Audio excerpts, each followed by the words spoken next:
Welcome back to my channel, Know Better, Do Better with Jess. It's another Sunday fun day, and I've got 4 Cocology personality tests. Go grab a pencil and paper. Here we go. One morning, a bluebird flies in through your window. You decide to keep it and put it in a cage. The next day, when you get up, this bluebird has turned yellow. The very next day, when you look at the cage, the bird has magically turned to red. The next morning, the bird has turned black. Out of the 4 options, on the next morning, what color is the bird? The bird doesn't change color, it stays black. It goes back to its original blue. The bird is now white, or the bird is golden colored. Choose wisely. The bird is a symbol of good fortune, and the change of color represents difficulty and uncertainty. By choosing the color that you think the bird will change to next will show your reaction to these things in your life. If you chose black, you're generally pessimistic when adversity comes your way. If you chose blue, you tend to be a practical optimist. If your bird turned white, you are cool and decisive under pressure. And if your bird was golden, you are fearless when adversity and difficulty comes into your life. Here's the next one. Imagine a bright blue sky with not a cloud in sight. Now look down to your feet.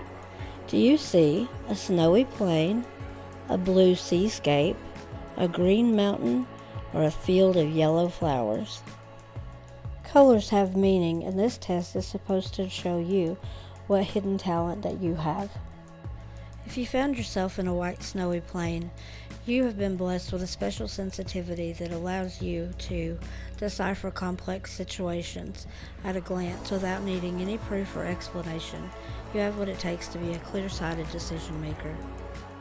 A blue seascape reveals your natural ability at interpersonal relationships. People respect the way that you communicate effectively, and just by having you around, groups seem to run more smoothly and efficient. A green mountain represents your talent at expressive communication. You always seem to be able to find just the right words to explain how you're feeling, and you can usually help other people find the right side of an equation.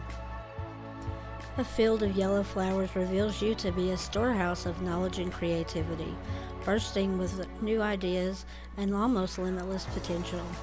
Keep attuned to people around you and keep working hard for your dreams, and there is nothing that you cannot achieve. Here's number 3.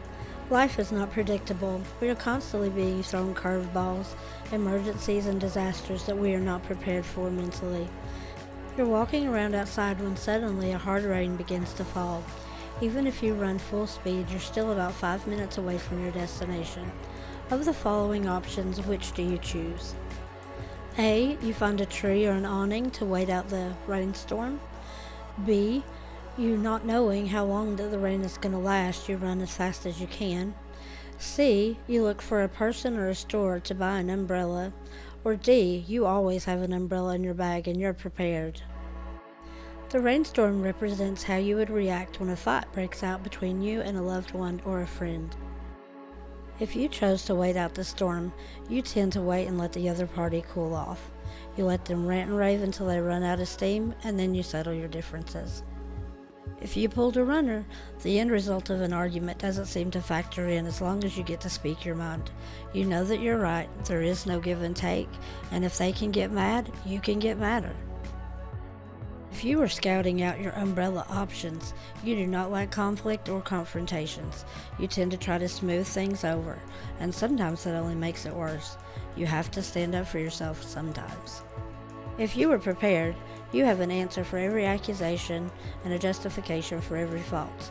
In fact, an argument is just another chance for you to hone your debate skills. People find you slippery, frustrating, and insincere, but you have an answer for that too, of course. Here's the last one.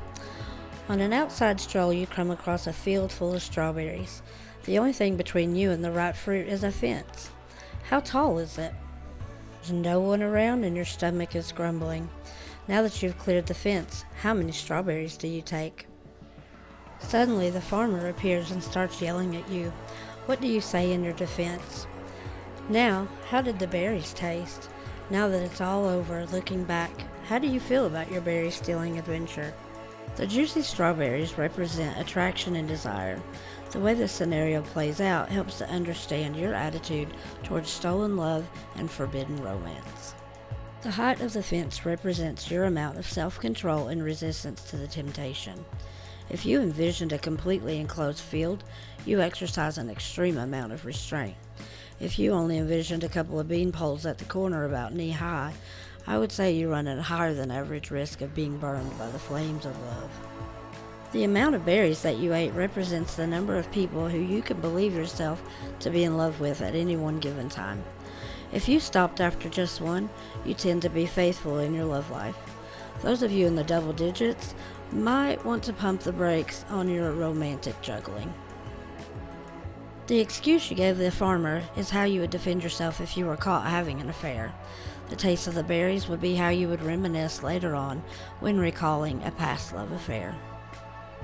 I'm not sure what it says about my personality that I imagined myself as Peter Rabbit in Old MacGregor's farm, but I only ate one strawberry. But let me tell you, if Tom Hiddleston found his way into my life by some weird coincidence, I would be snatching a second strawberry while you were dragging me out kicking and screaming. Sorry, Dan. So you've reached the end of the video. I'm sorry I took a week off. I was really sick last week and just couldn't record. Be sure you like, comment, and share this video. We're growing a little community here and we're having fun. Here's the question of the day. Which one of these tests really was a dead ringer for you and your personality? Until next time, bye.